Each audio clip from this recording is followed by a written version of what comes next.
Hi, everybody. It's Cinnamon Cooney, and today we're going to be doing Claude Monet's Woman with Parasol facing left. Facing left. Facing left, which is this lovely little piece. Now, we're doing this in acrylic, and we're not doing this in historically accurate colors. So this is not, you know, a history art paint. Wow, that's really bright up in there, babe.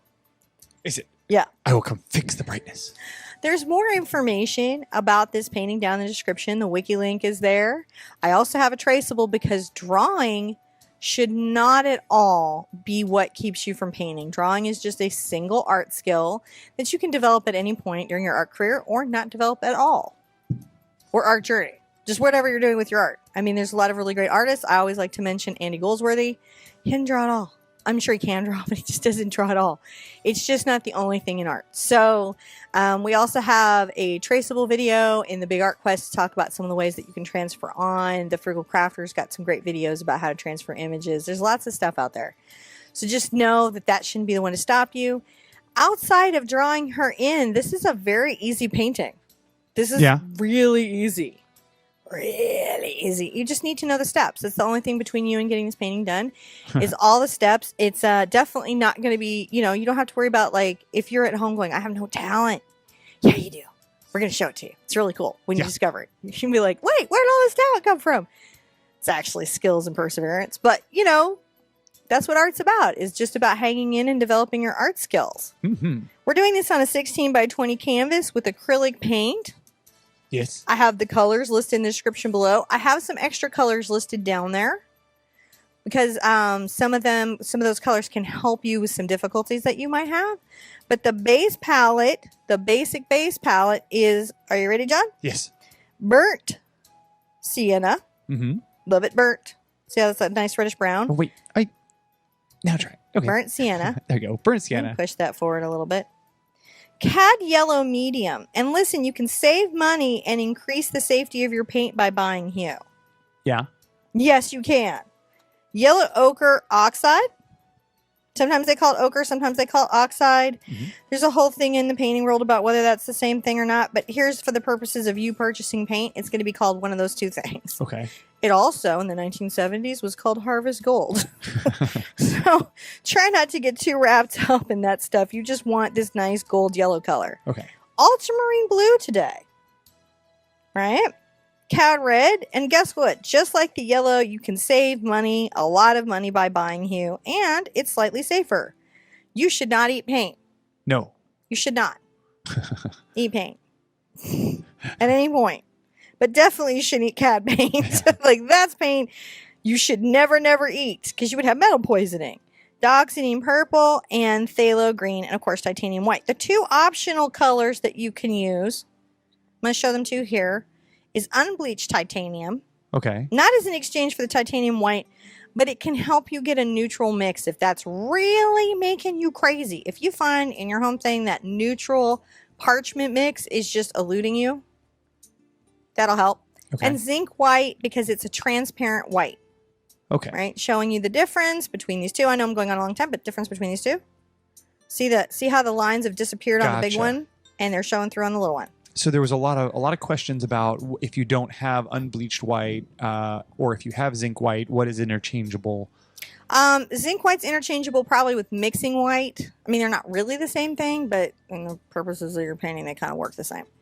And unbleached titanium you could make with just a touch of either raw sienna and titanium white or with yellow ochre in titanium white. But sometimes I'm only giving this suggestion because sometimes I find that weird mix just like blows people's minds. Not always, but just sometimes. And so for that purpose, I'm painting with acrylic brushes today. Yes. Brushes for acrylic paint. These are simply Simmons, right? Yep. Right here. These have extra firm filaments, which means they're really going to push the paint into the canvas. If you go to thebrushguys.com, yes, right, and you put in the Art Sherpa, you can get 5% off. Oh, yeah, that's true. Wait, I'll have to edit that out if that ever changes. Well, no, it'll be there. It'll be there. They're really good guys. Really good guys. I really like how they're treating you. Yeah. Very much. And so I'm excited that they're adding to that good treatment by giving y'all a discount on those brushes. And they seem to be able to keep them in stock. Yeah, they're doing their best to keep all of that stuff in stock. They've been one of the great things is that They're doing their best. They're doing their best. They're They doing really their are. best to keep those in stock, and they're really fighting for you guys. If you guys see manufacturers or companies that are treating you well, let us know, because we'd like to pass that on to you. That's right. You had some good feedback from one, didn't you? Derwin pencil sharpeners That's treated right. one of our artists very, very well. She had a broken pencil sharpener. She wrote them, and they replaced it and sent her compliments of them a even more upgraded pencil sharpener.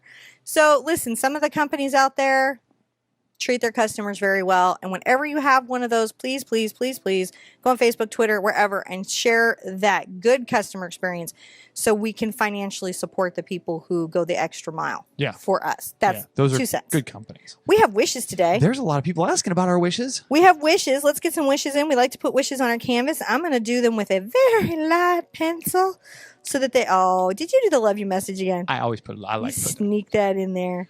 With the little purple. I know we always get so many wishes in here, and I'm going to go ahead and give you one up here from Shelly because it's a great wish. Shelly, I would love to put a wish in from Shelly. She wants to put wishes and prayers for all the people on the journey of cancer and other illnesses. So, and I think that's a really great wish. So, I think that we may even see the end to many of these illnesses in our lifetime, John. I agree. I think that there's some stuff happening. Clever, creative people. Creativity in the medical world is generally that innovative moment when they cure something. So I'm wishing for creativity for them. Yeah, Come paint with us. We'll help you with that.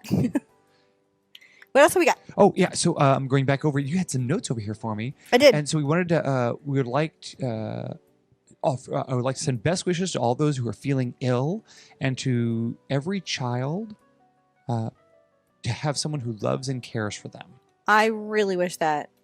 That was the one that really spoke to me. Every child. I think I get blue again because I want this to disappear in the paint.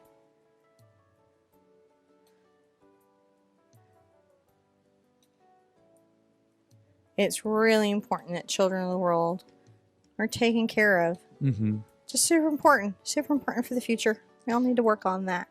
So we have a whole wash of them that are coming in. So I'm going to give you here real quick. One more. Okay. So a wish for all of our community, out there who are suffering for loss and depression, and because there's a lot of loss of loved ones. I'm just surrounded by light and love if you're going through loss and depression. Yeah, we need lots of big hugs for loss and depression. I see lots of people there. We have some miscarriages and some loss of loved ones and some depression out there in the community. We want to put lots of big hugs around them. All those who are having insomnia, we're all here. I'll wish them sleep. That's a wish I know. Sleep. Restful sleep. Yeah.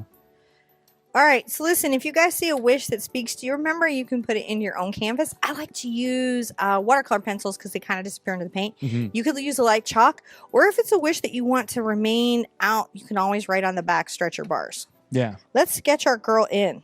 Okay. Let's do that. Because that's crazy. Let's sketch her in. I'm gonna see if I can zoom out on robot camera. A robot camera. It's out there. Ooh, I'm gonna show you guys something. I just got something new because my mom has been on me. Yeah. I got this Soho spritz bottle. I think a lot of companies make these. There's a Uber Mister. An Uber Mister. Well, the difference is that my other Mister, which comes from CVS for also $1. Oh, you pushed your button. Is it back? Yep. Leaves bigger water droplets. No problem with equipment. It's just endless. See, now you can push the button. Endless. All right, so we're going to sketch her in. Oh, yeah. Okay. So this figure on the original painting was on a completely different size canvas. We can just barely see it. Yeah. You can see what? Oh, I'm drawing where you can see her. Cool. So this original piece, right? If you look at the thing, she was on a longer canvas and she's done different shapes. Monet did a bunch of these. Monet was painting all the time a bunch of these girls to the point where this one is girl with parasol facing left. That gives you an idea of how many of these he did because he was really prolific. But I like this one because it was very simple and it was such a great entry into the idea and style. And I thought it goes with all my other umbrella pieces. If you like umbrella paintings, check out this playlist because it's all of them together and I have a lot of umbrella themed paintings.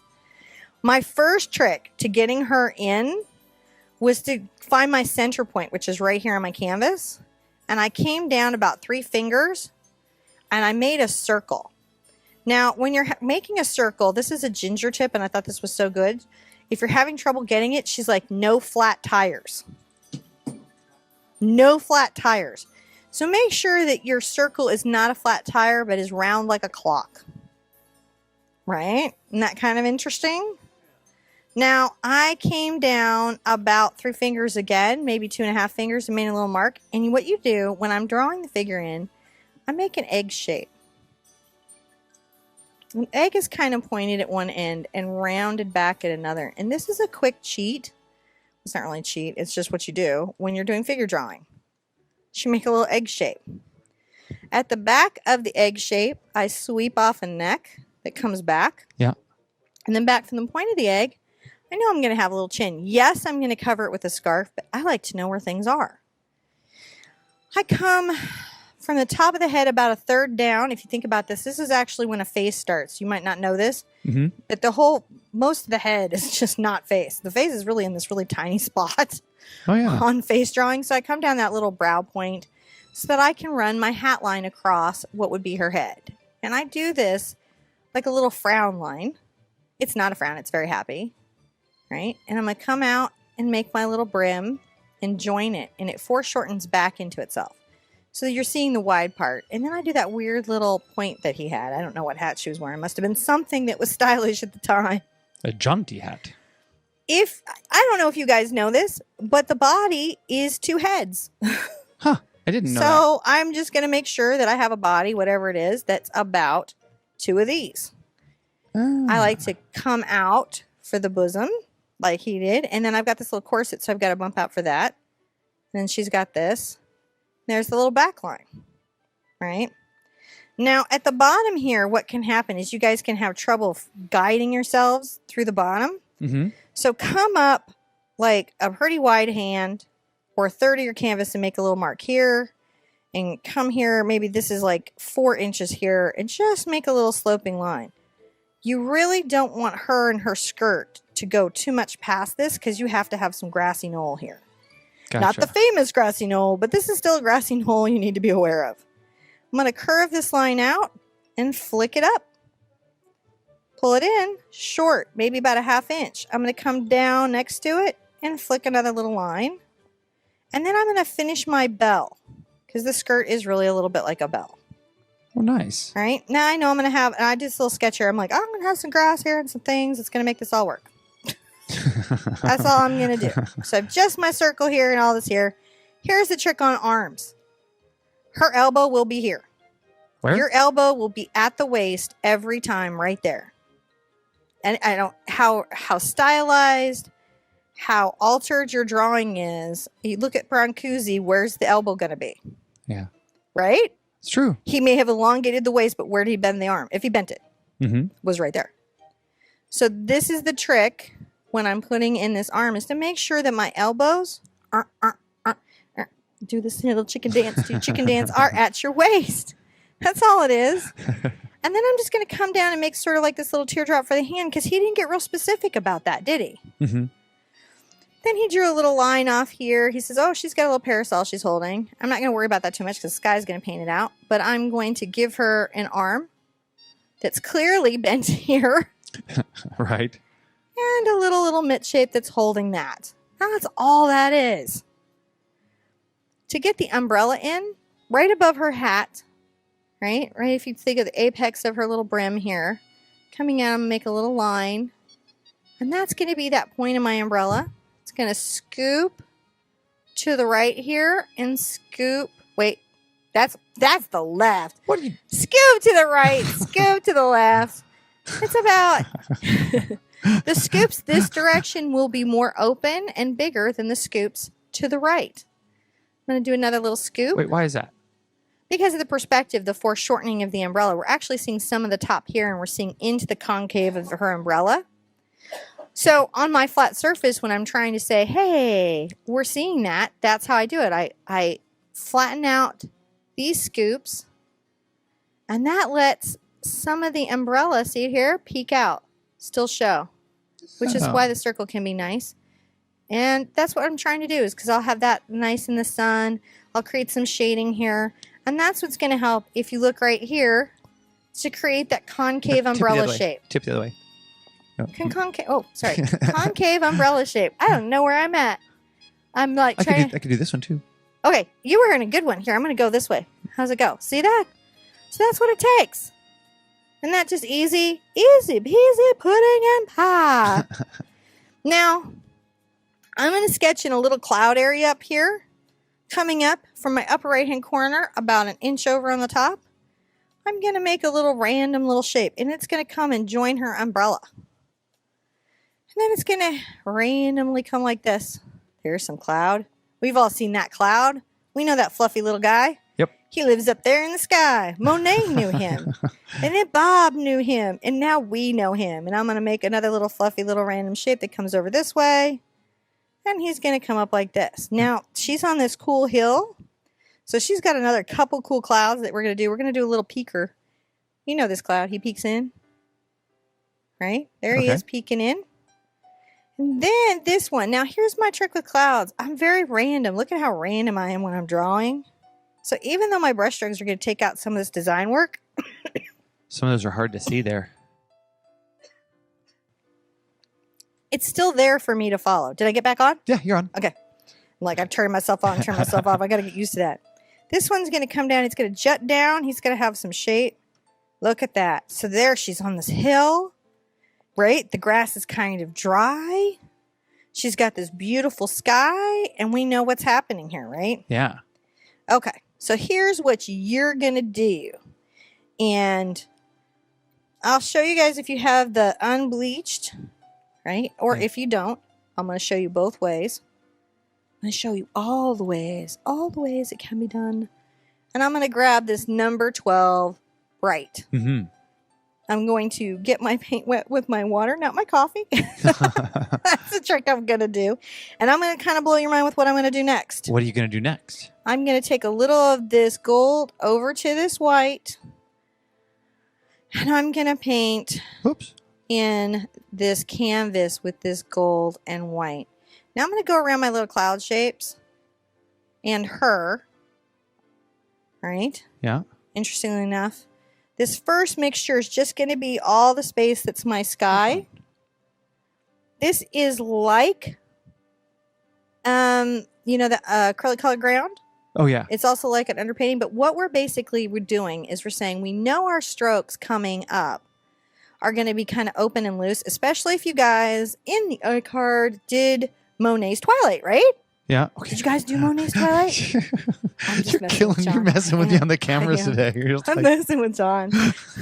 He was like kind of like really relaxed this morning. I thought, no, you're on your laurels. I got stuff going on this week. You're on your laurels. I got 3 buttons and a D-pad now. I know, it just gets worse and worse. So I'm not having to be that specific, guys. I'm not having to be that specific. And listen, this is why this is easy. Once you get the sketch in or traced in, it's just really kind of like, this part's just like a coloring book, right? Yeah. A lot of art has a lot in common with the coloring book. Don't tell the other artists that. They get all upset. No, it's much more boring. Now, but there's a lot in common with it. If I can, I'm going to say hi to all of our big community out here today. I would love that. I'm painting in the area around my clouds, so you say hi to everybody. It's really awesome, and like we have over 240 people out here with us right now, just jamming away, drawing this awesome. Come on, guys, I love it.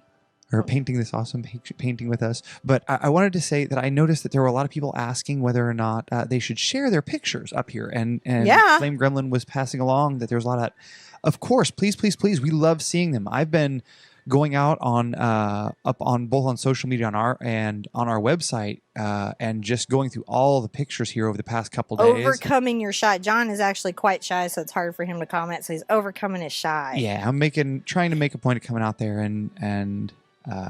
and talking more with you guys. Because you were lurking before. I was. I lurked a lot. And then commenting to me. And then I would tell Cinnamon what to comment over her shoulder. I'd say this, say this, say this. You need to do your own commenting. I was like, well, nobody Mr. knows Cooney. who I am. So I'm finally commenting.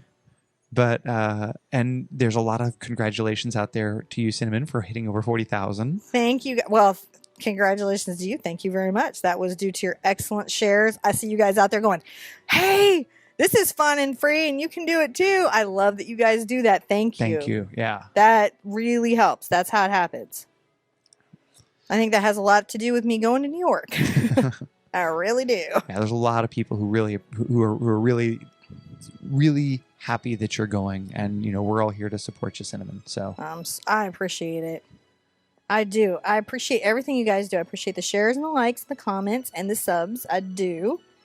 And I also appreciate, the members of our community that are closed captioning the videos. I know. Isn't that awesome? More people be able to watch them. I appreciate the members of our community who are liking and commenting on everything. There's you guys, I call you light keepers.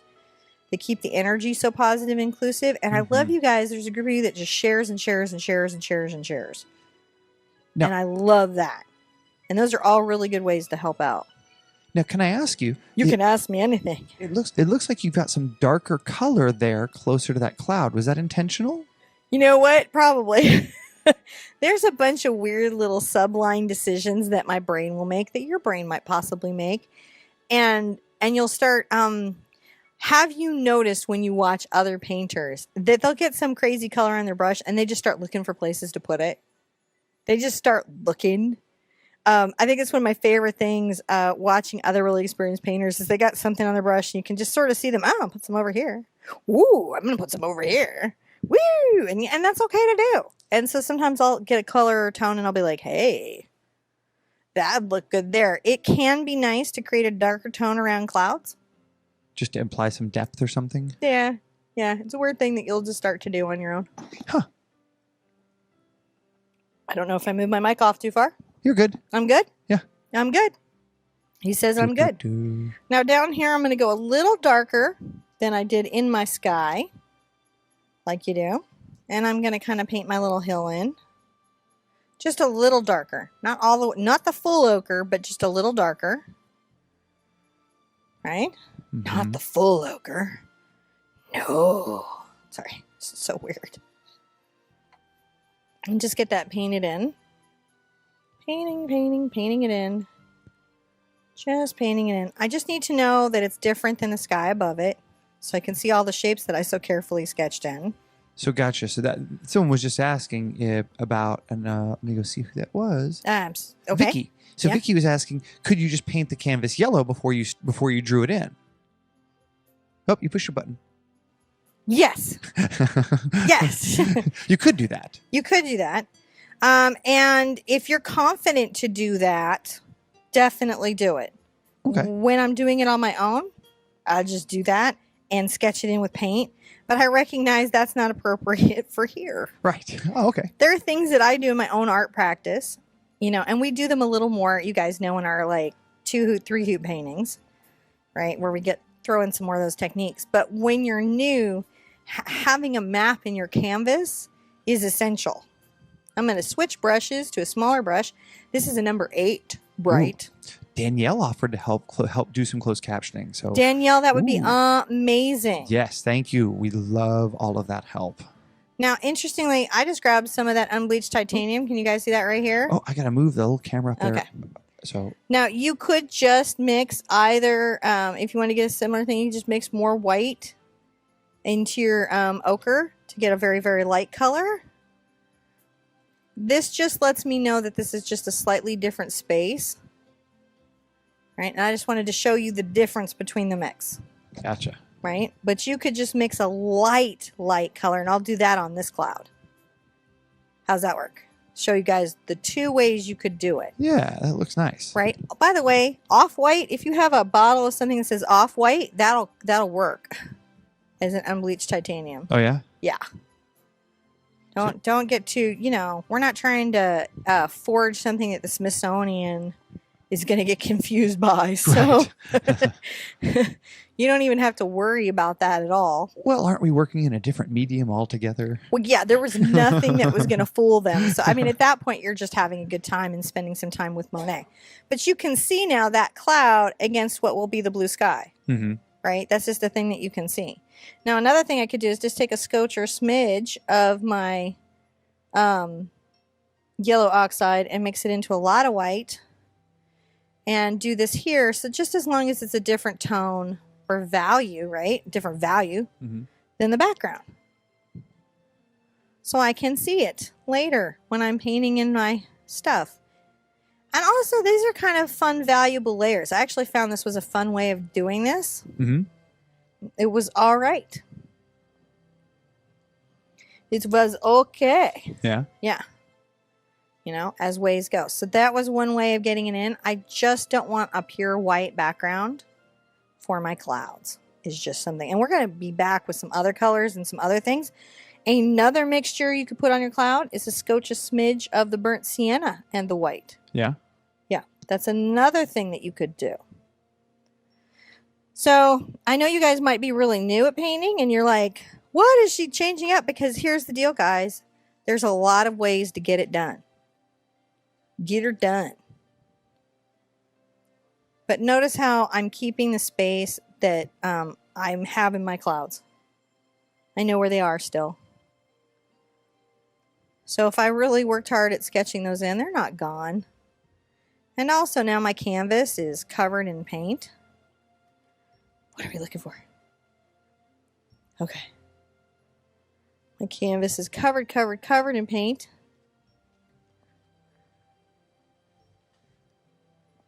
You know, canvas is covered in paint. Yeah. And here's the deal, guys.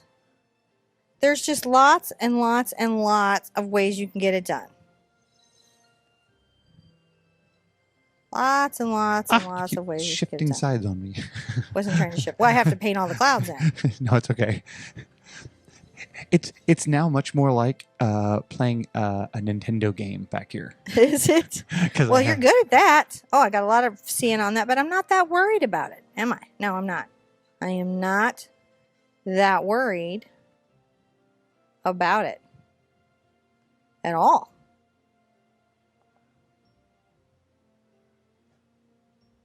Okay.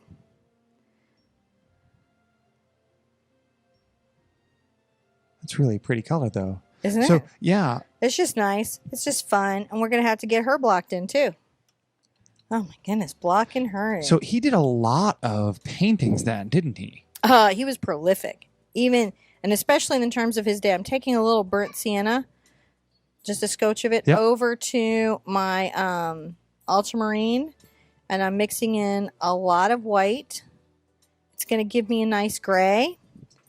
And I'm going to paint this base gray in on her skirt and bodice. Gotcha. Okay, this is just her underpainting, okay? We're just getting her laid in where she's at. So when we go to town, we want quite a little gray color here. Yeah, he was super prolific. And it was hard to get paint. And it was hard to get canvases, brushes. It wasn't easy to get things. And he was not in any way starving. He was quite wealthy. He had his little business kit together. Mm-hmm. So, and he painted through disability.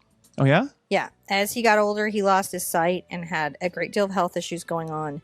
And he never stopped painting. He created tools and things to help him steady himself. He created I think he suffered from, internets will tell me. I'm going to, just off the top of my head, because it's been a while since art school, arthritis and eyesight issues. Yeah, that sounds familiar to me. You know, so, if you think there just wasn't medicine at the time, there wasn't, you know, what were their choices for pain meds? Opium. That's not really helpful. Yeah. I'm not saying oxycodone is much more helpful, but dude, the opium den was a lot worse. Yeah. So artists had less choices about how to manage like anxiety, pain, depression, the things that a lot of people paint through. And he certainly did, but he never stopped, and he painted through his life. So you have to kind of love that. Now, could you use raw sienna there? You know, here's the thing. You can use raw sienna, but at some point you're going to need to deepen it with either a blue or a black for some parts of the painting. Because Gotcha. you could. It's just, it has that burnt part missing, so. Miss Luna would like to say hello. To everybody, would you like to say hello? Hello. Oh. She just wanted to come say hello. She's been over here patiently waiting. Has she really? Yeah. She's working on her patiences. She is. It's hard to be patient when you're little. Lots of dancing and patience. That pretty much sums up Luna. Dancing and working on patience. Yeah. All right, so I've got her sort of blocked in with that. And then I'm going to do something interesting, John. I'm going to come over and grab a smidge of my dog's name purple. And I'm going to get her arm in. And this will show that it's different than the painting around it. It also gives me a nice underpainting. It has the tones I'm trying to get. Oh, nice. So that saves me some time. You could, if you're having trouble painting things in with the bright like I'm doing, go ahead and switch to a smaller detail brush. This is just a lot of experience with this brush. And so if you're not feeling it, even if I haven't switched and you feel the need to switch, just switch. Mm-hmm. Switch. It's your painting. It's your painting. I'm going to mix a little of the burnt sienna and the dog's name purple. And just come over here and sort of paint in this underpainting part. Yeah? Yeah. Just get that in because we know we got to work that out later. But that way we've got this nice little tone in for this hand. In acrylic painting, guys, nothing is tragic or permanent or forever. You're not married to your mistakes. It's so fantastic, unlike life. And actually, I don't think you're married to mistakes in life, too. I think painting shows you how everything can just be painted out and repainted back in. Yep. So, you know, if you have a boo-boo, all you got to do is let the paint dry. Isn't that kind of like a metaphor? All you got to do is give it time. Yeah. You just got to let the paint dry and paint it out and paint it back in. It's just, if you're creating this painting, you're creating your life. These things are in your hands. Yeah. Literally. It's so comforting to know they are. And, you know, this is a really achievable painting. For shockingly achievable. Yeah. I mean, it's really broken down with the traceable and... Yeah, you know, shockingly achievable. I forgot to even paint in some background over here. And that's just... Is it that okay? Yeah, that's totally fine, too. I'm like, I better catch that at some point before we're all done.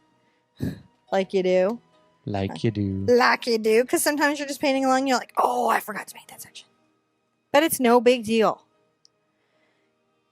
It's no big deal. My kids are singing that song all the time. No big deal. I'm not going to sing it because Content ID will get me. But So Ian wants to know... Hi, Ian. Are you deliberately putting in warm tones at this stage? Yes.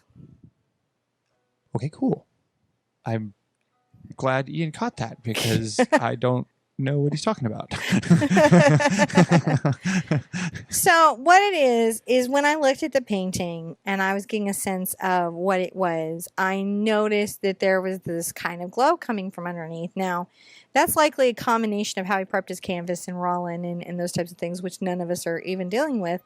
But one way I can create that feeling is by underpainting it with warm tones. And so when the cool goes over it, there's this... It's a glow. Now, a warm tone is like on the color wheel warm? Well, no, remember when we did the art quest? Yeah. Yeah, where it's like the warm tones are closer to the yellows and reds and the cool tones are closer to the greens and blues and purples. Okay, cool, yeah. And a color could be warm, even though it was a cool color or a warm color. A color itself could be warm or cool. Right? Right. Okay. Right. I think I'm tracking now. You're tracking now? All right, I'm going to take a little yellow and white here. Too much yellow. Doesn't take a lot of yellow. It's a powerful yellow. And I'm going to just paint some of this space in my umbrella. Just give that underpaint. I'm going to be back with greens and all kinds of things, but this will be nice to have underneath here. And thank you, Ian, for catching that. Like you do. Like you do, very much so. Thank you. Like you do. I'm going to... Like you do. Fun stuff. This is fun stuff. And again, not how you do it in oils. Like a lot of times when I'm looking at a painting, when I'm looking at a Degas, or I'm looking at a painting that I like, that I'd like to own. Le Chat Noir is one I did. You guys might not know this, but there's a step-by-step from like 2013 of Le Chat Noir on the Facebook page in a photo album. Oh, yeah. Yeah, just sitting there. Nobody ever finds it, but it's there. Well, wait, when we get back to your bedtime book with that it in there. So. Le Hoot Noir. Yeah. Yeah. Who in the night? Love it, love it, love it, love it. Because you got to tell the kids bedtime stories. Yeah. I'm going to put a little yellow on the top. I'm going to let it be a little brighter. It's going to get toned out. Okay.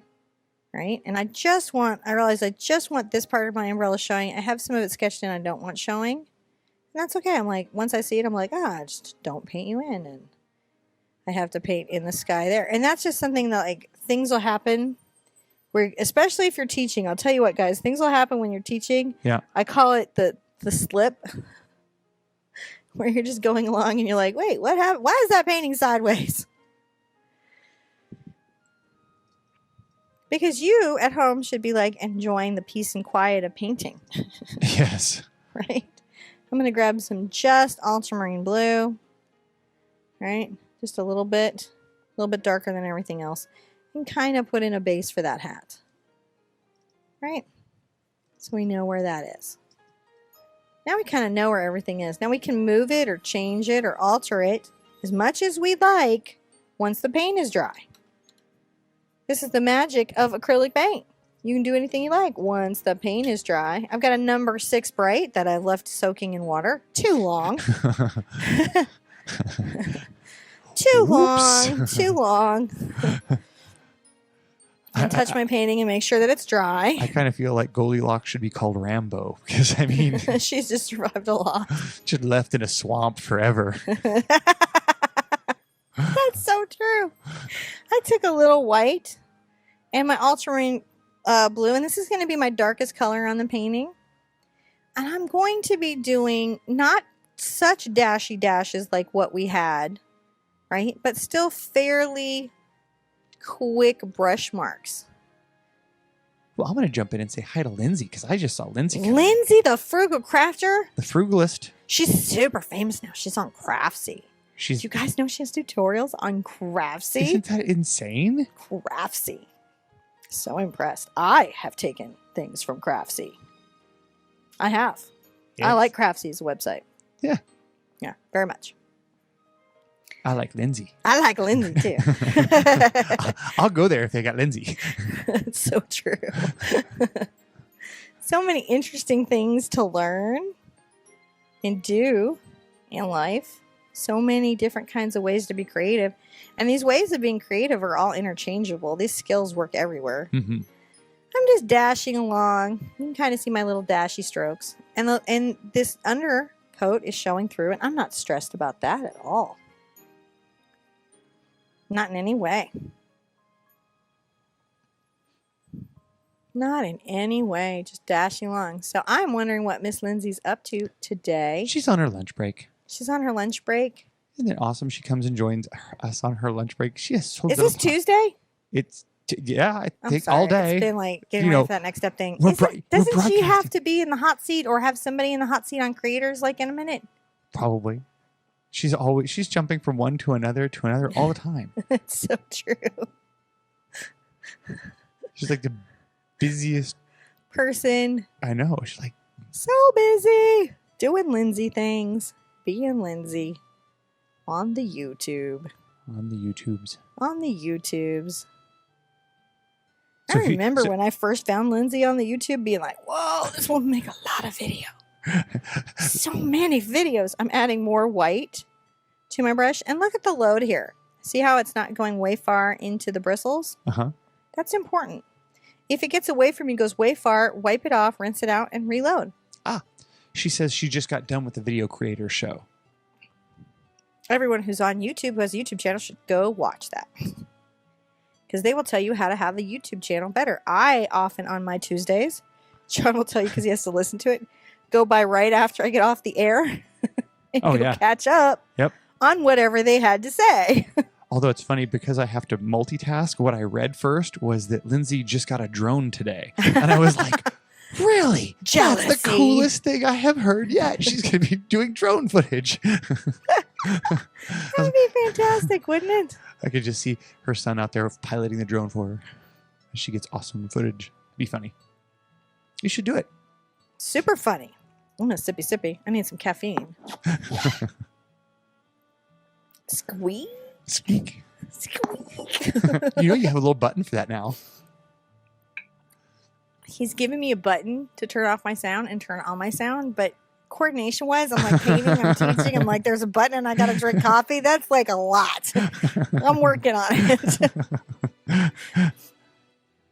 Just pulling a little ultramarine and some nice white. I'm just traveling along, making this nice, happy little sky. There you go.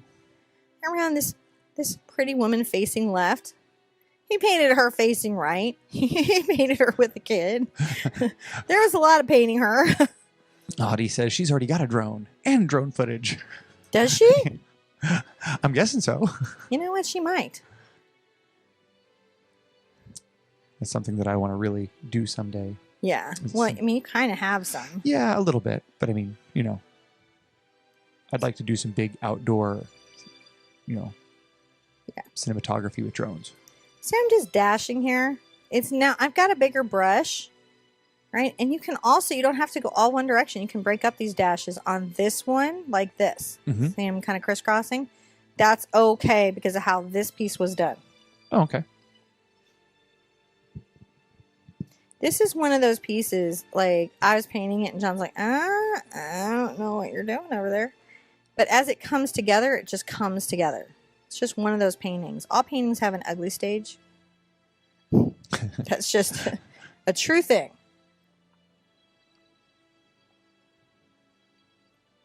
A true thing in paintings is they all have an ugly stage. I think watercolors have less of an ugly stage by far It's just than acrylics. Acrylics have a real ugly duckling moment. All of them. they just need those layers to Yeah. get in there. You gotta just get some blocks of layers in. Oils don't necessarily have to. They can, but they don't necessarily have to. But acrylics, they got to go through fire. You know, especially grisailles. Those don't tend to have an ugly stage so much. No, man, this is, it's a nice tonal study. But Look, I threw down an art word. you did. I heard you throwing down the art word. Everybody, John's learning art word. Well, you know, it helps. I was out there and I was looking at all of the pictures up from the community on the website. Mm-hmm. And so I remember seeing the grisaille apples. And so it was like, oh, yeah. And Well, like, plus you were here for the grisaille well, apples. but surprisingly enough, it's like, you know. Those all have all good stages. I'm so busy working, you know, pushing all the buttons that, you know, I pick up stuff just But you from don't chatting, necessarily see everything we've got going yeah, on. not really. So I'm just getting a little darker in my tone. Just a titch, just a smidge here. Just something that's happening. Something you could do at home. Right? Notice this also that I'm really working from the outside edges of my paint plops. I don't scoop my centers. Also looks like I'm ready for a micro mist. A micro So you mist? get a micro mist. It was on the sale. Because you know what? $1 wasn't cheap enough. Like, Well, I'm gonna grab Luna a little snacky here snacky, while you're talking. I like that. I like that. So, you know, I'm just putting this in and I'm just dashing my brush strokes. I'm not that stressed about it, right? Here's the thing. It's very loose painting. That's the lovely part of impressionism. Is you don't got to get all wound up, right? You can just sort of enjoy this. And again, you can let this nice, lovely canvas that you pre-painted show through. You know, and you can hit a couple layers. It just is going to work out. I think your number one thing when you're painting is to just hold on. You know, I wish we had a really good hold on while painting Anthem. I know everybody who's been here for a while and has done a few paintings, they understand exactly what I mean, which is there's this moment, this just critical moment when you're like, I don't know what I was thinking. I have it too. Sometimes I have an idea in a painting and the process of getting it done takes me to such an ugly phase that I question that I ever painted before. John's heard it happen. I will be in here and I'm like, what was I thinking? Is this going to come out? And John's like, I'm sure it's going to come out. They all come out. And I'm like, I don't know. This one's really bad. Yeah. I thought it would work, but I'm not sure it's going to work. And John's like, just keep going. I'm like, I spent a lot of money on the canvas, so I'm going to finish it. But there is, for everybody, there's this just wackadoo stage. Sorry for hitting my mic. There's this wackadoo stage. Whack-a-mic, wackadoo stage. Everybody has it. Watercolors don't have it. If you don't enjoy the wackadoo stage, try watercolors. Watercolors are lovely. They just develop. Yeah, I remember reading about one of our community members who was having trouble on the fox painting and was just all ready to give it up and throw in the towel. Yeah. and walked away and came back another day later after a refreshed mind, and was like able to finish it and really happy that she did. Yeah, because the fox is one that has such an ugly painting stage. Yeah. I feel so bad for y'all when you're in the fox, because I know there's this moment I can almost hear it like a disturbance in the force where I can hear your souls question your reality. So I've got this in, and you can see how loose John's tracking me, so you can see how loose and painterly it is. Mm-hmm. And super easy, and I'm just trucking along. All right, having a good time. I'm going to put some more. This one's slightly darker up here. Getting a little darker around here. This is going to be so pretty when I put her in. Just dashing. If you did Twilight with us, you're like, wow, this is just so relaxing. We could have done this first. But listen, we've certainly heard from Sandra and other people who are seeing significant improvements on their blood pressure and those physical stats. And I swear that's what's kept mine low all these years is the constant painting. There's been a lot of studies that show this stuff really, really drops the blood pressure. Yeah. You know what none of the studies say? No. That the painting has to be so good it goes in a museum. None of the studies ever say that. That's true. Just the act of painting is enough to get that feeling of improvement, that feeling of well-being. Well, I'm just, I have so much fun just watching you and chatting with everybody out here. Yeah. It's so relaxing just watching all the how you do this. So, yeah. When this is a social, special experience that we all have, but there's also value to that quiet time in your studio. Yeah. And if it's 15 or 20 minutes, it's 15 or 20 minutes. I miss this much because my studio is the heat of an oven. I am literally in an easy bake. Yeah. Well, if you looked up, you'd be like, that's an easy bake oven. It's not really an easy bake. It's a quick bake. It's a lot of lights up there. There's a lot. We're learning about lighting, and we didn't do LED. Well, there's some LEDs, but LEDs cost a lot more of money. Too much for comfort. It was too much money for the comfort. Well, we did go from incandescent to fluorescent, which was huge. Oh, drop in heat. Seriously, I was getting a sunburn. I'm going to keep adding white to this. I'm going to lighten this mixture a little bit through here as it gets close to her on this side of the sky. Yeah. And you'll notice I use the edge of my brush right here sometimes if I've got to get a crisp line. So I like to use on my brush. This part is a sharp part, so it gives you nice little lines. And then this part puts down the paint wide, so I will often alternate between those two features on my brush. Gotcha. Just things you might not know. I like to talk about what I'm doing when I'm doing it. See, I just quietly switched to my edge there. You just roll the brush? Yeah, I just roll the brush. I'm always rolling the brush in my fingers. That's why I kind of like the robot cam, because I'm hoping it catches some of the part where I'm rolling my brush. It does a bit. So, it just depends on the angle that you're at there. That's something that you just develop over time. You just start to get a brush roll going. Yeah. I'm going to get a little darker right here and come up right here with this just slightly darker space.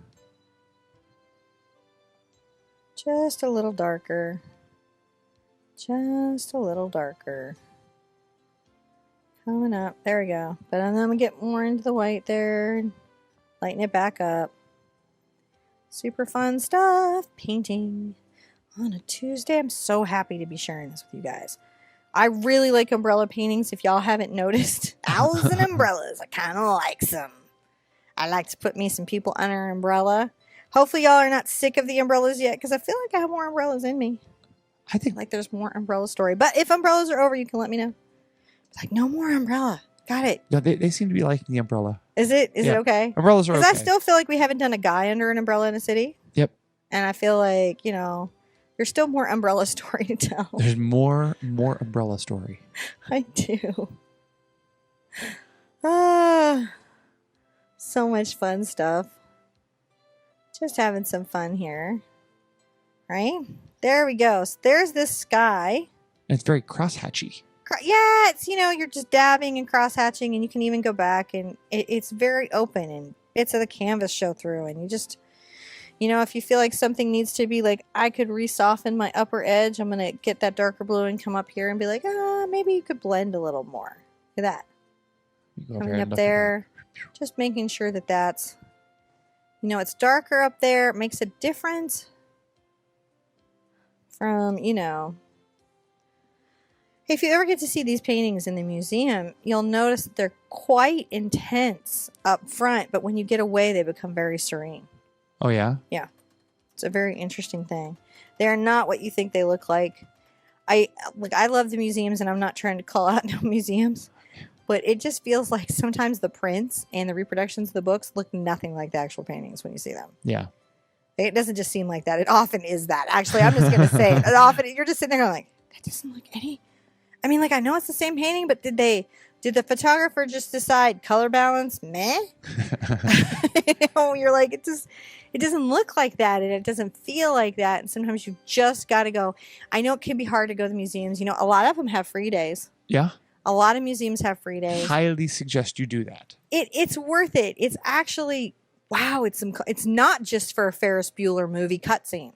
You know, and it's for you too. Yeah. It's so much fun to just go and look at that and go, what? Because you know that artist was just like you, right? They weren't sitting there going, some of them knew they were famous artists, but most of them were just like, I don't know what I'm doing. My family thinks I've lost my mind, and I'm painting here in this little hovel. Well, Flame brought up a really good point, too. And it's like, you know, and I noticed this, too, when I went out and was looking at paintings, is that after seeing you paint and having so much time with you, that you then have an understanding of those brushstrokes. So when you're looking at a canvas that somebody else has painted, there's a much more understanding. And, you know, it's interesting. It's really crazy to have that. So definitely go to the museum. And definitely you'll go see look at some paintings. pieces. There's an artist I really love, Biggers. Biggers. Yeah. And I remember, you know, I'd seen him in a book and thought it was compelling, right? Like subjectively compelling. But I didn't understand the scale of the work at all until I saw it live. And literally, and I'm not even being weird or fruity. I don't know if any of you have had this. I wept. Wow. I literally had like this really embarrassing crying moment and see, now I'm tearing up again in the museum. You can't understand his work until you see it live. It just doesn't photograph right. Wow. And when you see it live and you feel it and you look down the wall and it's still going down the wall and you take it all in like that, it hits you like a wave of humanity, which is why art is such a universal language. I didn't know him as an artist, right? I didn't know his experience. I didn't know his story, but I understood him as a human being standing in front of his painting in a way that was very intimate and personal and really transformative. Wow. Goofy. I know. Goofy. I'm goofy. So true, though. All right. Then you guys are like at home going. So now on a serious note. Sorry. All right. I've got a little bit of blue just here, and I'm going to let it pick up into my white just a titch. So my white isn't just pure white. And I'm going to come here and kind of just dash in my little clouds. Woody, woody, woo. Woody, woody, woo. Woody, woody, woo. This space is also, and I'll put it out and show you what I mean, why it's a possible tool if you're having trouble. This is also a possible good space for the zinc white. Sometimes, or the mixing white. If you're just having a terrible time, you know, with the whites, sometimes a translucent white will help you. See that? How that's a little different? It just lets a little more of the painting come through. Right? So if you're just having a hard time getting that feeling of cloud or atmosphere or mist, I just like to talk about these tools. You don't have to have them. I think what I'm going to start doing is putting them in a subcategory of optional tools. Like, you know how the yoga instructor says you could use this block? While she's looking at me every time. Which if I don't go. They speak to the entire class, but they're always looking at me. Yeah. Down. I will get to my toes when I'm good and ready. My feet and I are not familiar. I'm just dashing this in. It has a little blue in it. It has a little white. It has a little blue. It has a little white. Just coming along. You picked up a little bit of color there? Just a little. Just a little bit? Just a scotch, just a smidge, just an emerald amount of color. Emerald's at home going, oh, she said my name. Not really. I don't actually think that's true. So see how that kind of just made that little cloud there? It made it a cloud. Now I can go back with a little of my blue and a little more white. I can kind of come up here. You can grab your sink as a good place to do it and just create some tonality to your cloud if you need it, if it just feels too uniform, because you don't want on a painting like this for everything to be just the same Home Depot color. You want it to change up and be interesting. Like you like to change up and be interesting. You're interesting. Yes. Right? Yeah. You know, I remember in this movie, it was, oh gosh, what was it? It was with the, such a pivotal movie in the 90s, and now, of course, it completely blank. But the line in it was, she's a total Monet. Looks beautiful from far away, but up close, she's a hot mess. Huh. And, which I was actually quite offended at. Clueless! That was the movie. Which is that remake of Pygmalion, You're I right. think. Because I sit there and think about these things. You know, oh, wait, no, it wasn't Pygmalion. It was Jane Austen's Emma. Clueless was a remake of Emma. Interesting. Yeah. Huh. I'll Yeah, have to go that back was just and Emma, that whole movie. I'm like, I'm just watching Emma with a girl that speaks in Valley. But okay. I like Austen. Anyways, she's total Monet. You know what? We're all total Monets. We're all incredibly beautiful. And sometimes up front, our brush strokes are a little bit rough. But you don't hear Monet painting just apologize for itself. Right? It's not something, I'm sorry, I have some freckles and I have some things. And no, Monet's like, I'm fabulous. Stand over there and you'll get it. You know what I'm saying? It's like we get up too close to ourselves and pick apart the faults, isn't it? We get up too close to our paintings. When you're up on this, right, you're going to be like, oh my gosh, what's going wrong? Stand back across the room and take another look. I like that squinty eye back artist look thing that you do. Yeah, you want to do it? Just I don't know if it can show me, though. I go back and see, as the further I get away, the better it is. I There's no way to catch it on film yet. We're working on I it. have a RoboCam. I can do anything now. You can follow me around the hot mess that is the studio. See, I just did it about my studio. My studio's fun. I get to come in here and paint every day. Yeah, that's the thing. We apologize for the little details instead of celebrating the big overall scope of the beauty of our lives. Yeah. What's that about? I don't know. It's crazy. We're crazy. I'm going to come over here and make a little cloud. I sort of painted him in. He was a little visitor, an intruder. Bob agrees with me. It's very cool. I've just invoked Bob, so the whole rest of my day goes better. When it's going bad in your studio, just invoke the Bob, and he'll come help you. He's still teaching from the big art school in the sky. I believe that's true. Don't you believe that's true? I do. I do. I think Bob is in the sky. I think he's highly influential on YouTube. Oh, we're about to go way off the reservation with what cinnamon things. I'm putting this light blue down here for this nice little hillside cloud. Make sure it's a little bit lighter than the background so that it can show up. Just dashing along, having a wonderful time painting in my happy little hillside cloud. Happy little hillside cloud. Now, if you love this and you love the other Monet, my mom has Lady in a Garden, which is Ginger Cook Live. Mm-hmm. You can go paint Lady in a Garden. You're ready for that. You can have a whole collection of this nonsense all around your house. People will be like, oh, I love your paintings. I love them so much. I don't know why it's so weird. I'm so weird. You know, it's funny because just getting that dust on my brush. Dust on my brush. one of the things I've noticed about seeing pictures of our community's houses is that a lot of them share the same experiences where they went from having little to no artwork on the wall to artwork everywhere, and how that changes the feeling and of your life. Really, I mean, yeah, it's so amazing to have those pictures up on the wall. So please keep sharing those and posting them. We love them. I do. We love them so much. Just become the hippos from Fantasia. We love them so much, darling. All right, so I've got this here. And you can kind of see these little clouds, can't you? They just kind of show up lightly against the background, like clouds would. That's how they'd be. You could come in with another little layer of white. Just mess with my zinc oxide since it's here anyways. You know, you can come in with a little more white here and there and pull those up. But this is really all it is. You're just little clouds, a little bit of white, little girl standing there in her corset, looking all cute. Not feeling probably pretty good because she's in a corset. Just pointing out the obvious, but okay. Rinsing out my brush. I'm trying to be better about rinsing these out and putting them down so I don't pop them. I love these so much.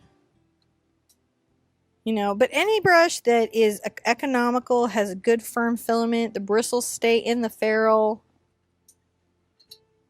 The company treats you well. I just pulled my brush apart. It's fine, it still works. I glue it. that's when you've blown. That one's when you've blown up and taken. I have done terrible things to it, but the other wash brushes are far away. Can I get a warmed up coffee? Yeah. Oh, I need a sippy. Do you guys ever have days like that where you're like, it is just a three cup of coffee. It's a 3 cup of coffee Tuesday. 3 cups of coffee Tuesday, sippy Tuesday. I know, I should be having lemon water. I've had a lot of lemon water this week. Like a lot. I'm fairly hydrated. I really needed some coffee. There's been a lot of healthy life choices happening up in here. I think healthy life choices would be more fun if I had a personal chef, like Lisa Vanderpump, is when I think healthy life choices would really be delightful, right? When it's like, or that girl, Totally Rock Christine, you know, like, you know, she makes the stuff and it looks all beautiful in her bowl, and then I follow the video and I make it in my bowl and it just looks like vegetable mess. And she's like, and I believe her. I think she's being honest. I think I must fundamentally be doing something wrong with the beet salad. I'm just saying, because I'm there, I'm like, John eats it and he's like, oh, sweetie, it's so colorful.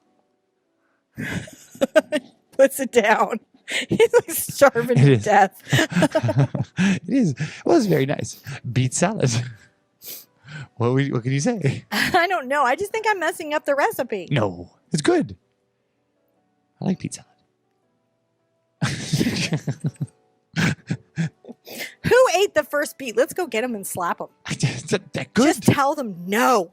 Stop it. Put that back in the earth. That's not edible. Stop it. Stop it. That cheeseburger. No, I'm sorry. Right off the cheeseburger tree. I don't want to upset Lindsay. She's one of those very responsible and vegetarians. I was vegetarian for a little while. Okay. I've got to do my wonderful, wonderful umbrella. So I'm going to take a little of my ultramarine blue. Yep. Kind of over this way to visit my phthalo green. Again, not historically accurate colors. You hear me mention those, and if you're wondering what are historically accurate colors, just as a weird point, Golden has an entire line of them, so you can just buy the whole kit. What does that even mean, though? That means that the colors that artists actually painted with during these time frames for reals. The pigments and materials that they actually used. Oh, so like if you're wanting to do a study on this painting for real. For reals, you could look up the colors and then purchase those from Golden if you didn't want to do it in oil. All right, so I'm painting on the edge now, right?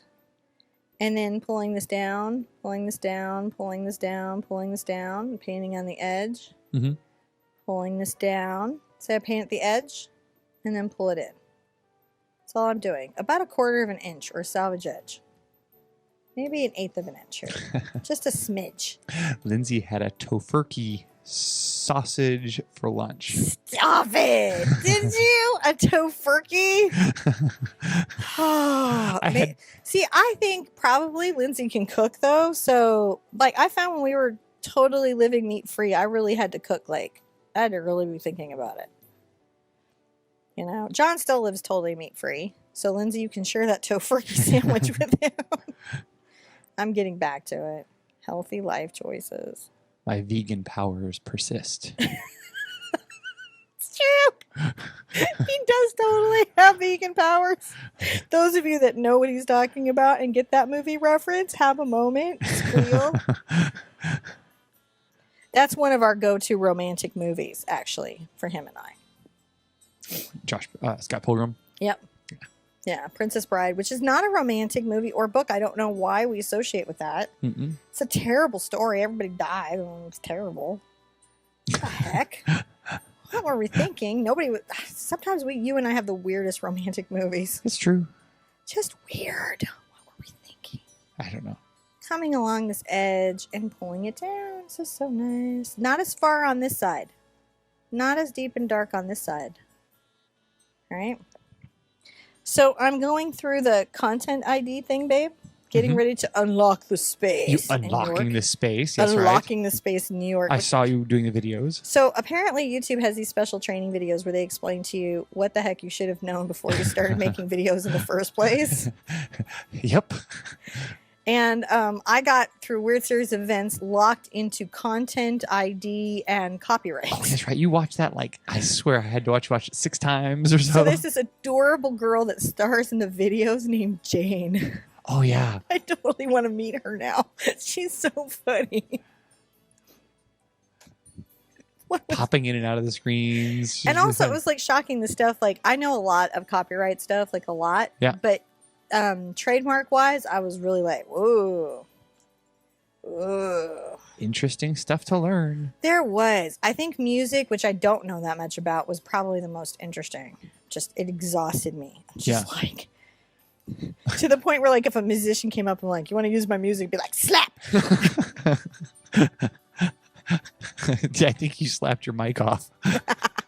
I would slap him and be stop it, get away. I'm in a weird mood today. I'm going to add a little yellow to my mixture over here. Just a smidge. Just a little bit of yellow.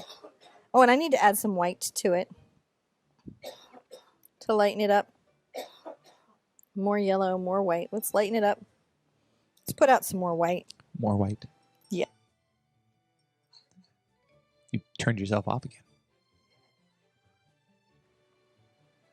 I'm just bumping it. It is. Here it is. Okay. So, having trouble with the mix. What you looking for there? Just a middle. A middle? Sometimes you're just looking for the middle. It's just so weird. Oh.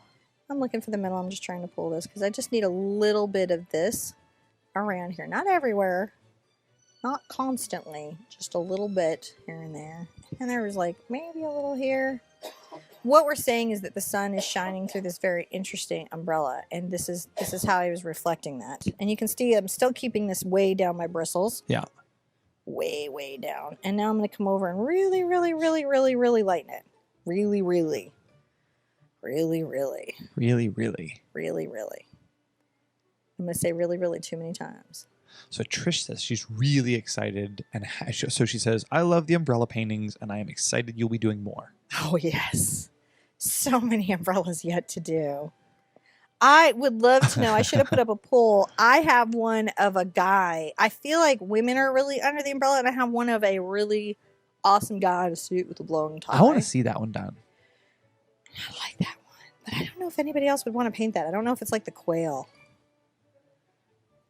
No. No. Kim Sims thinks I should take your mic button away, though. She does? Yeah. You don't get any buttons. I'm thinking, because I've every time I put my wrist down my bracelet. You've mismanaged the one button we've given you. Well, first of all, I'm painting with the broken brush, so hang with me. No. Look at me just refusing to give up. I will paint with this broken brush, and I will never give up. Pay attention to your brush strokes on this umbrella and try to curve them out the direction that you want them to be. Are you coming over to take my button away? I hear you rustling around. It's making me nervous. Oh, you are coming. Thank you. I'm going to put this in water, and I'm going to grab this one, which is just like that one, but not broken. Don't do. Oh, hold on. But they didn't see any of that because they were up. It was on the up close camera the entire time. You missed the funniest thing that's ever happened on YouTube. I'm so sorry for you. I'm so sorry. That was my fault. I pushed the wrong button. It was brilliant. Now they're going to be blaming me. Oh my gosh. It was brilliant. It would have been hundreds. It would have been a GIF and hundreds of millions of views. It was so good. So good. I handed you brushes. So good. Oh. It's just brilliant. Funniest thing I've ever done in the whole history of my channel, and it wasn't recorded. Nope. Can't do it again. Mm-mm. You'll never know. So you're going to notice that this yellow is coming through, and it's really helping create a glow on your umbrella. If you need to try to come back here and create a little bridge or a blend, you can do that while it's still wet. You can also use blending mediums or gels to get that to help you. And there's just lots of ways to get this. Or just interlock it like I'm doing right now. I'm just trying to create midtones and ranges and pull this sort of shading in. But you can kind of see how the umbrella is shading now. Now, the neat part of the umbrella is we're going to get right back into this sort of yellow-green. Yeah. Yep. And I'm going to pull a lot of white. And just right here, so there's an interesting thing. The actual curve of the umbrella is behind her head a little bit. Her head got a little big on me. I'm going to shorten it. Don't worry, your traceable is perfect. I have to freehand these things in. And so I'm going to pull this nice yellow out here. So there's the height of the umbrella. Right, coming around, you can kind of see that with the yellow. Isn't that fun? That is fun. It's so fun. It's so fun. Oh my gosh, it's so fun. You know, I'm not here. Where'd you go? Hi. There you are. All right. Right. Now I'm gonna get a little oxide into my white. I'm gonna add just a smidge of yellow to it. So it's just sort of between yellow oxide and cad yellow, which many of you have done on your mixing charts. So you know exactly what I'm doing. You're like, oh, I know this mix. Totally familiar. And I'm gonna just tone the top of that umbrella back a little bit. Yeah? Yeah. Just a little bit. Maybe a little bit of a showing here. There we go. Look at that. How good are we? Aren't we good? Awesome. It's awesome. Skin tone. We got to make some. Okay. Everybody went, wait, skin tone? How do you do that? We're gonna do a skin tone sheet. Oh, yeah? This is not the appropriate way to make skin tone. But we're going to take a little cad red, just a smudge, over to the yellow oxide. Huh. Just a little bit until it's kind of like this little tomato rosy pink. And then we're going to mix a lot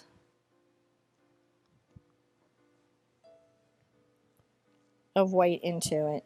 You may need to tone it with a little burnt sienna for the painting. All right. Now I'm going to come on the face, and I'm going to put this quick mix of skin tone on the face. The purple undertones are going to gray it out so that later it's as grayed out as it needs to be. Also down the arm, at the elbow, kind of just below it, I'm going to put a little of this pink down the hand. We may come back with a little bit of purple, like you do. Marcia says you're painting along pretty fast. She can barely keep up. And Marcia, am I? She's Sorry, like Marcia. she's gonna have to take a break. She's like you're a fast painter, Sherpa. I am. I'm really fast. Someday if you guys ever want to see how fast I can actually be, It's like we should do just like when you're see me actually go full speed. Yeah. Sometime I don't do it because it just feels mean. It's just like, here, let me show you how to do painting. I'm going to talk too fast to listen to. I'm going to paint too fast to paint along with it. It's going to be a lot of fun to watch me do it. But if you guys ever would like to see, we should do one just for the heck of it. for the heck of it, Yeah, just like the full tilt, full speed. I don't know. Oh, I Why don't know. not? I don't know. I'm going to take a little of my ultramarine blue. So, how can you make some darker skin tones? Well, so I don't have the full thing here, but darker skin tones, generally really to make skin tones, I'd have nickel yellow azo. I would have raw burnt and sienna also involved, and burnt umber. I would have a viridian green, cerulean blue. Believe it or not, there's a lot of colors in skin tones, and the deeper you get, the more into cool colors that you get. Mm-hmm. And it's about creating those deeper, cooler colors. This is not a good mix for a dark skin tone. Gotcha. Really. I mean, I can kind of pull one here. Like if I was just trying to pull one here, Maybe I'd get a little of the burnt sienna and a little of the dog's name purple over, right? Mm-hmm. And that could be like a low tone, but gosh, you'd want to like grade out with a little bit of green, but not over grade out like I just did. It's like kind of a thing with this group of colors. It's kind of a thing. There we go. That's nice. And then you can add white to it. See, to highlight it, but you might want to do something warmer like this yellow ochre. Can we kind of see how that would go? Yeah. Right. And you definitely don't want to lose the fact that there's these, peach undertones in there. And so that's kind of what you would do. And you just never want to underestimate your blues and green underhues on skin tones is what it is. So it gets a little crazy for people. And it's really, really tough sometimes to paint skin tones.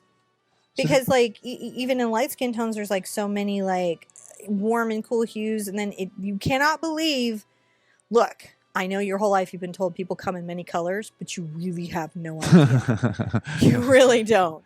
Until you've done a life drawing class and you've done some life painting, you have no idea how many colors people come in. You just like look at that crayon box and go, that's so underrepresented. Just completely. We are diverse. So there's a lot of people saying they're requesting a quest.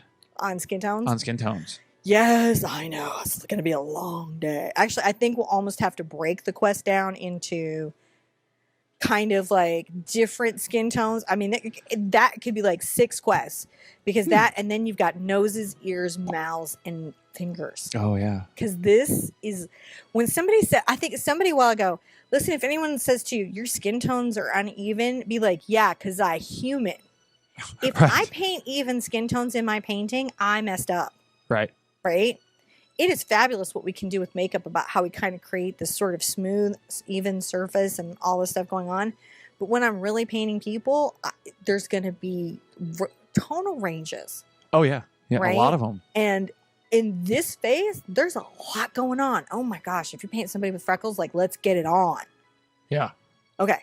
So really, really, really, back to what you guys like to say, the only normal is that button on my dishwasher. Yep. That's pretty much true. Okay. So soapbox on skin tones. We're going to do unrelated to what we're doing here because we're going to get some blue and purple together. All right, little of that. And I think I'm going to add a little burnt sienna to it, but I want it to stay very purple. Very, very purple. And I'm going to come over and get a little white. Right? And I'm going to just across here, across her bust, and then across this chest create kind of this neat little shadow. Right? And I definitely want to create some little shadow here underneath this arm. We're going to come back and do some stuff along here. And I want to accentuate this space under her corset.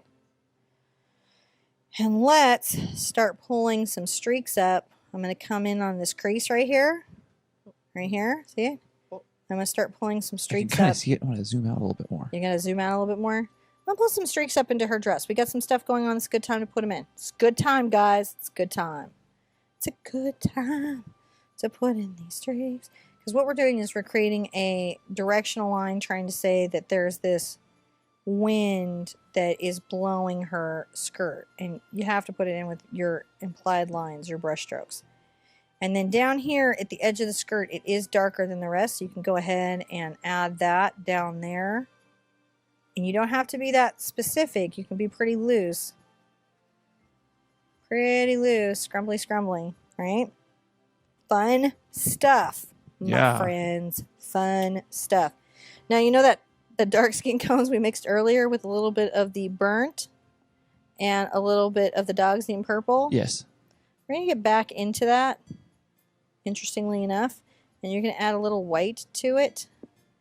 And we're going to come in and start creating the little shadow that is this cool shadow across her arm. And I notice I wiped my brush. I'm picking up a little more white. And I'm coming along this inside of her arm and just creating this little highlight. All right? Good stuff. Good stuff. I get a little of the purple and white, and then we're going to come up and just on the high part of the hand, make sure that we've got that little dab going down. It's not a lot we should be seeing. All right, And you can come and get a little of your yellow ochre without rinsing off your brush and a smidge of your white. And just again, add a little highlight right here. Just not a lot happening. You can come and bring some of this into this arm over here too. And that's quite good. That's quite good. Did you know that was quite good? I did. I'm going to take a little of my ochre and my white. And right here, I'm going to make a little kind of yellow highlight. Comes up along the shoulder. Maybe just a little right there. There's a little happening right here around the belly. See, he didn't paint a lot, but what he painted said a lot. Does that make sense? Yeah. He didn't paint a lot, but boy, when he said it with his paint, he said it like a bell. So I'm just going to take some of this ochre and white and start enforcing what's happening on this dress. Because actually, we're going to be taking this up to the dress. Is the dress blue and gold, or is the dress, is it blue and black, and is it gold and white? It's neither, guys. It's a whole bunch of undertones. Right? And that's what you gotta, just pulling this forward. See how I'm using my brush directionality? Yeah. I haven't rinsed my brush, so as I'm dropping it down, pigment is pulling out of it. Taking advantage of what the tool naturally does. That's all I'm doing. Just taking advantage. Are you taking advantage? I'm actually just sort of... I'm just trying to keep up with this watching. crazy that you're doing. I'm going to take up just a smidge of purple on the tip of my brush and some more white. Some white, some white. And I'm going to come here and I'm going to add this highlight along the shoulder and then a little bit right here along the arm. You see that? Yeah. Just not a lot. I'm going to come here and add some of that same highlight right here. And I'm letting the purple be there, but I'm bringing this in. And then I'm bringing that around because the dress is white. Gotcha. White. It's white, in case you didn't know. Now come in and grab some just white and start really telling the story of... But I haven't rinsed my brush. Trick, trick, trick. Don't rinse your brush. Just enjoying that. May have to put out some more titanium white. Yeah. I'm almost done with the dress, believe it or not. Wow. Not a lot going on here, and it's going to be okay. And then it's really going to just be the scarf, some detail on the umbrella, and the veil across her thing, and then we're done, and then it's just grass, and we're done. We're really actually close to done. Huh. If people were feeling a little fatigued, I'm going to pull a little blue out. A little bit. Everyone's pretty much enjoying hanging out in here. There's lots of people... Judy said John is Cinnamon's Ed McMahon.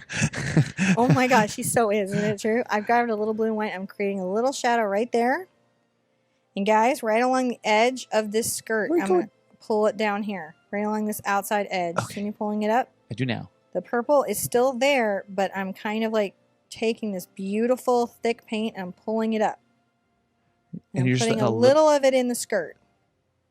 It looks like you're leaving just ever so slightly amount of that purple showing through. I am. I'm just tricky like that. Not as tricky as Mr. Monet, but I'm pretty tricky. I'm sure we would have been buds. Probably not, though. I'm a woman. Probably not. I'm not being historically accurate here, am I? I probably wouldn't even have been allowed to paint and teach like I am. So, yay for modern times. With the lack of intertubes. Yes. And multi-camera switching equipment. Yes. So we've got these nice blue and white tones happening, and see how they just really make the dress feel whiter? Yeah. Even against this crazy, crazy sky. Yeah. And last touch, rinse your brush out. Rinse it out. Because I say so. Monet was right. What? She is pointing left. Yes. All right. We're going to put some just here and there, some beautiful white, just white, rinsed out here and there on the dress. And see how that now really feels truly white. Maybe a little bit on her sleeve and a little bit right here. Definitely some here. I think there'd be a lot right there because that would be right in the sun. Now, historically they were wearing like a bustle. Is that Oh, yeah. You know what the underpinnings are. I don't even know why you're like even asking. You know underpinnings better than I know underpinnings. well, a lot of our community was curious. It's like she's you know, She's there's a wired lot of up. dress This back girl there. right now is in a lot of pain. Her dress probably weighs 25 pounds. It has a cartridge pleated skirt. It is probably made with a heavy woven fine muslin or linen. The underpinnings are wired with either bone or some other horrific material. There is an underskirt, and this is her casual day dress. So understand this. This is the dress they give her to romp in the sun. It probably took 2 to 3 people to get her in, and a contraption to pull the corset down. Fun. Whatever could have held women back? I have no idea. What could it have been? It captures the sunlight beautifully in the painting, though. Yes, we did, but probably not her circumstances.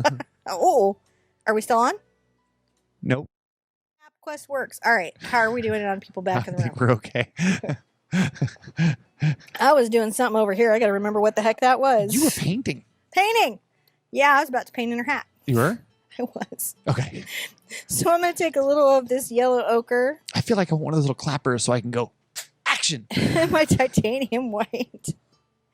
And I'm going to come along the brim of this hat and kind of work this in with the gold.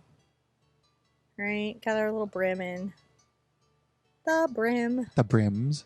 The brims. Right? Got that there. I'm going to wipe my brush off on my towel, and I'm going to weirdly get some well, maybe add a little ultramarine because I like it, to the phthalo. Okay? Yeah. Okay. And I'm going to come and just on this corner of the hat, darken it. Can you guys see the corner? Can you guys see the corner? Yeah, we can see the corner. I can see the corner. Just want them to know I'm with them. Let me see about how. I'm going to pull it forward a little bit. And then I'm going to take this green, this crazy green that we like so much. I'm going to pull this down along the head and across the neck. Just a little bit, guys. Not too far. Don't know why it's here, but we're going to put it there, right? Because we're just copying what he did. That's right. We're not messing around. We're just copying it.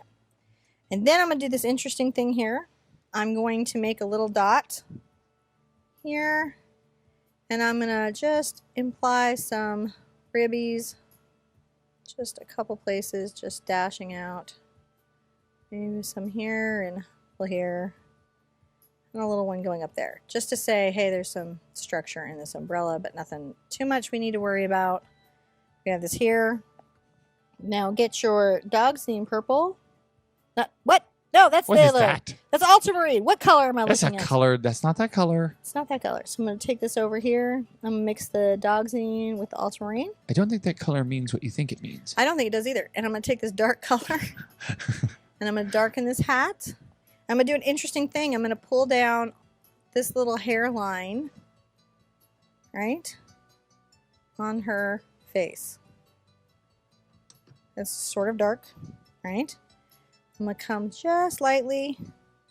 Oh, this is light, like Cookie or Charlie pressure. Did you guys see Cookie the cat? I saw Cookie the cat. Oh, Cookie the cat. that was so or cute. Charlie the cat. They're kind of like, I love you guys as furry pets.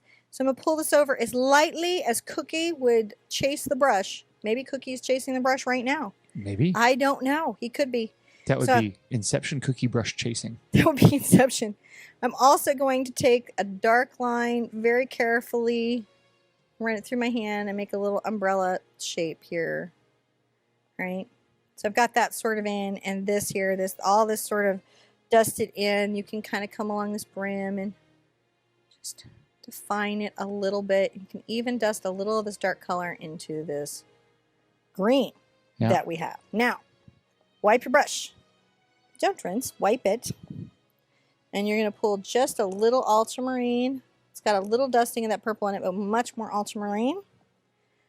And coming off here, flowing off into the breeze in an arabesque line. We're going to, it's that nice sort of concave curve line. We're going to do her scarf. Her scarf is slightly see-through, which probably would have been very pricey at the time. And again, this is very light brush strokes. It's what we don't paint. We paint that gives it its translucent texture. So see how that's just coming off? Mm-hmm. And that's all that takes. And then I'm going to wipe my brush, but not rinse it again. I'm going to get white paint. White, white, white. And then here on the face, I'm very lightly going to paint in what is clearly her veil. It's over her face to protect her face from the sun. You sure she's not rocking a mullet? I'm sure. Dude, don't. Monet did it. I'm going to grab a little of my Cad Red. It has a little dog's name purple in it, but just a titch, right? Just a titch. And I'm going to just dab, dab, dab, dab, dab, dab, dab her little red design right there. And she's done. Really? Yep. Wow. Now it's just grass. Now it's just grass, guys. And the first layer of the grass is going to be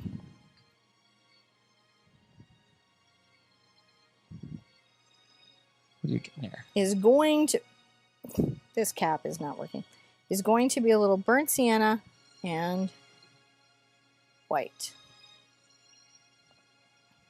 All right. And I'm going to make some soft, kind of upward curving little brush strokes. If you want to have it be a little bit darker and a little more burnt, you can always add a little of the ultramarine blue to it to make those, see? Yep. So everyone's asking, the red that you put on her dress there, Yeah. that was some sort of embroidery or design. It was I think it was supposed to be a little flower embroidery, like one of those silk ribbon flowers. Ah. That was on the original Monet hat. Here's the truth. You can actually probably dig up that answer because people write their PhD thesis on Monet all the time, and somebody has figured out exactly what this chick was wearing. Probably where she was from, who she is, everything. her family lineage. Everything. Ridiculous. Certain artists, they're so researched and so studied and so documented, and they wrote so many letters and so much stuff happened around them that they pretty much, for a non-social media time in history, are all up in their biz. Like, way up in their biz. You'll be sitting there going, for not having Facebook, we know a lot about this person. Mm-hmm. Yeah. So I'm just doing these little dashing upward brush strokes, and I am going to be... I have to say, though, that the stories that are being told about what's happened to this young lady in her comments are very funny. It ranges from a zombie, she's just survived a zombie attack, to that she's been into a gunfight. Sure. All possible. I'm going to make a little space where a shadow is going to be, and I'm going to leave that negative space. Whenever I talk about negative space, it's space that I'm not painting, right? I'm going to come along here, and then I'm going to also, with some upward brush strokes, I'm going to leave this little kind of strip. Mark Muir came back with like some really good, juicy bit of knowledge. Oh, is it zombie-related knowledge? No. Okay. No. He says that that's Monet's wife he painted. There you go. It's probably why there's a lot of her going a bunch of different directions. Well, there you go. You'd have to have love to stand as long as it takes to do a portrait. My mom was like, if you guys are in my mom's class, ask her about when she had her portrait painted. Oh, yeah. She's a lot of feelings about it still. I'm surprised people ever stop for this. So we're just painting this along, right? Just painting along. Just painting this along. And we're going to come back through here. Lots of white. Lots of white. And we're going to put in all these little dashes for these little grasses. Sometimes the grasses will be darker and sometimes they will be lighter. But what they will be is overlapping her skirt at this back edge. Mm. They will be helping vanish this line of this hill and creating the first layer of the dry grasses she was standing in. So Rose says that this is Monet's second wife's daughter.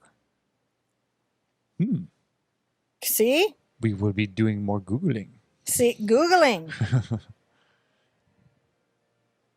That's interesting. Just see there, but You got to be careful, though, because Google will take something that's true. Like they just figured out that Van Gogh was like friends with Gauguin, but then they'll like the internet will then take it and like imply a bunch of stuff and then break that. they're gonna make it salacious, which doesn't mean it wasn't. It's just different. Wikipedia is not necessarily factual. Well, it tries to be. It tries to be. It tries to be. It makes its effort to be. But it is a publicly curated. Basically, but you can look up people's master's thesis and read those. Yeah, that's published stuff, and you can see what their best guess was. You can also see what museums have. Go ahead and, if you can, swing the extra for the microphones, for the earphones on the museum tour. Yes. Yes, definitely. So see how now that the grass is starting to come in, it's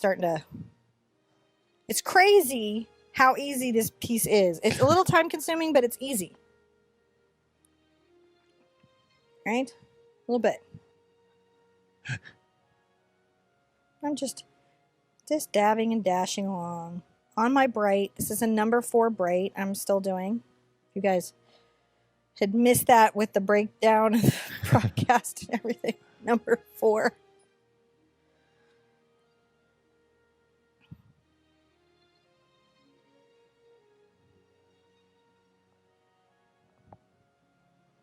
A little way. Just come along here. It's fun stuff. Fun. Just painting these little dry brown grass. Oh, almost to my coffee that I just made. Almost. To get through the second half of the interrupted broadcast. Do you love how pro we are? I love how pro we are. Like if you're here and you're here for the upload, you have no idea it all went wrong other than we told you. Because it'll be all seamed together beautifully. But there's a whole brave 100 and something souls that hung in through. There's 160 drops. now that are coming back in here. 160 people who were painting along, who just saw their instruction go away. Didn't panic, hung in because they knew we'd come back. We had probably like 250, 280 somewhere in there right before the broadcast went down. Yeah. And so we don't blame them for going. No. Seriously, it's like where did it go? Because like I'm sitting here and all of a sudden all the lights go out and the computers are still on, but But that pretty much ruins the stream. It does.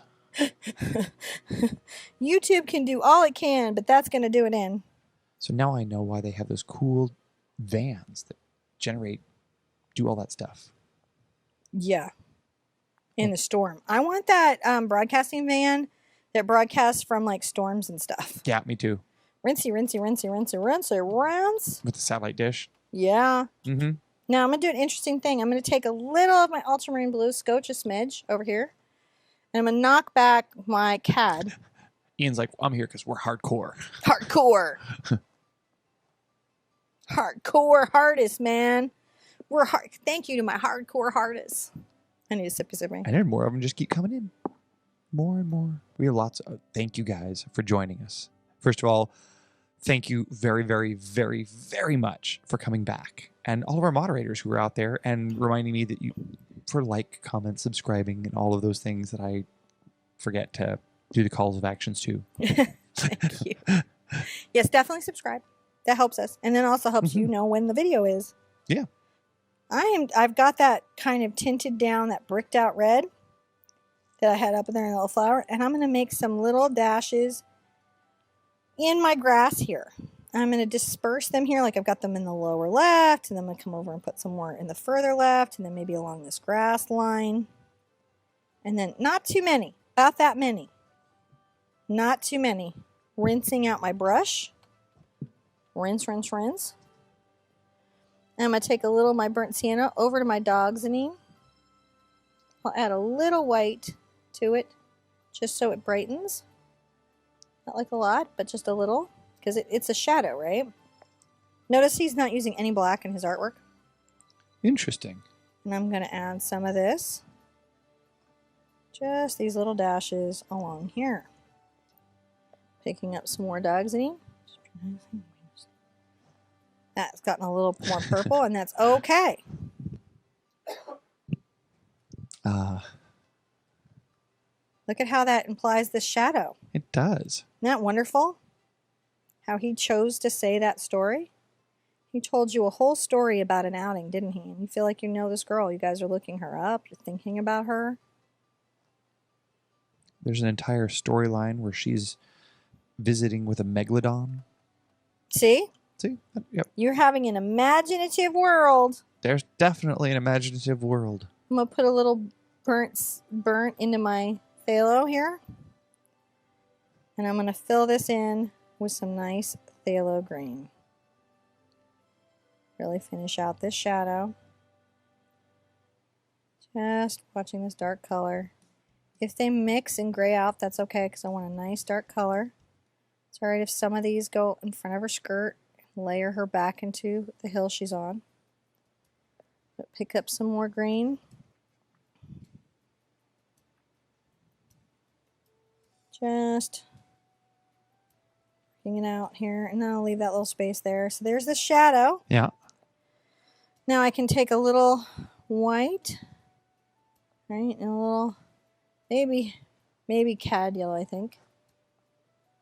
And I'm going to put some of this green around places. Nice. Maybe a little more white in it. Okay. And some up in here. So which green is it you're using there? The phthalo green. I added a little cad, and then I just tinted it back with a little oxide. Gotcha. I want just a little oxide, and I'm just interspersing some of that through here, and then, you know, I just want to know I have some of that there, and I'm going to put a little more white, because that's what I'm using the most. Oh, wait, I think I've got a little spatch here, yeah. So I've got this here. I'm going to add a little oxide to it. It's quite light. I'm going to add some of this kind of minty dry grass through the space. Me adding it through. Then I might pick up a little of that dark grass that I made. Mm-hmm. And just a couple spots, like maybe right here, just a little spot of some dark grass.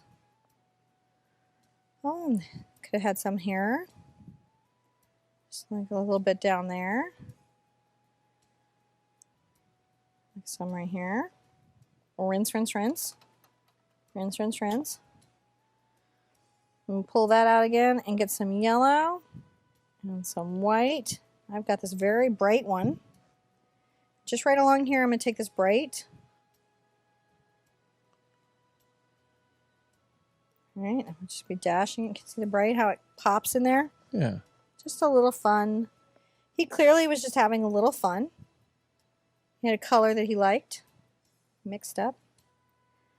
Talking about maybe some new blades of grass that are popping up for the season or dying back. Look at that. Guess what? What's that? Ooh. And that's my coffee. Oh. Well timed. Yeah. Hey. But you did it. We did it. We did it together. You did it. You took some time for yourself. You created art. You probably lowered your blood pressure. You gave a little bit back to yourself, and it's okay to do that. It is okay to give a little bit back to yourself so you can give to the world. That's how you give to the world. You got to have a little of you to give anything to anybody else. It's okay to rest, restore, make healthy life choices. I'm going to become a bigger fan of that. I'm working on it.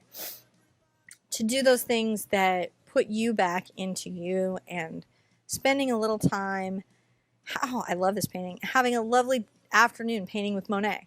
Yeah. Across time, across space and time. Here we are, spending a little time with Monet and each other and yourself. Totally valuable. And we survived the live. Yeah. I want to see you guys at the easel really soon. Love you guys.